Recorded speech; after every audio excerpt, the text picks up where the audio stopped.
काही महत्त्वाचे वाईट सवयी वर्तमान काळ खाऊन टाकतात. मिनिट वर्षापेक्षा अधिक महत्त्वाचे आहेत.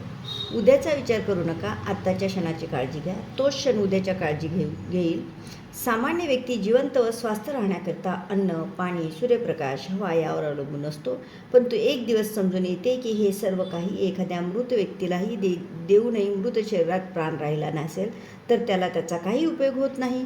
खाण्याचे, पचवण्याचे, ऊर्जेत रूपांतर करण्याचे काम प्राणच करीत असल्यामुळे तो असेल तरच ऊर्जा ही बाह्य साधने त्यांच्या कामी येते. ही प्राणशक्ती आता बाहेर सर्व ठिकाणी आहे. योग प्रक्रियेने तिचा उपयोग करून घेता येतो. बॅटरी रिचार्ज करतो त्याचप्रमाणे वारंवार या विश्वशक्तीने शरीर रिचार्ज केले पाहिजे. त्यासाठी विशेष ध्यानतंत्र व शक्तिसंचालनासारख्या काही प्रक्रिया शिकून घ्या. परमेश्वर हा मुख्य ऊर्जेचा स्रोत आहे. योगी म्हणतात मेडुला कॉस्मिक ऊर्जा प्राप्त करण्याचा दरवाजा आहे.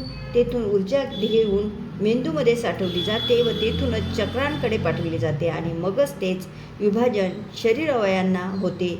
इच्छाशक्ती व एकाग्रता विकसित करून शरीरात योगिक प्रक्रियेने कॉस्मिक एनर्जी खेचता येऊ शकते. साधकाने ती ऊर्जा प्राप्त करण्याचा तीव्र जागण्याचा प्रयत्न केला पाहिजे. अन्न, पाणी, हवा इत्यादीमध्ये मर्यादित ऊर्जा आहे. परमेश्वराकडे ऊर्जेचा अमर्यादित साठा आहे. ध्यानाद्वारे त्याच्याशी सतत अनुसंधान ठेवून त्या विश्वशक्तीचा उपयोग करून घेण्याची कला साध्य केली पाहिजे. थँक्यू.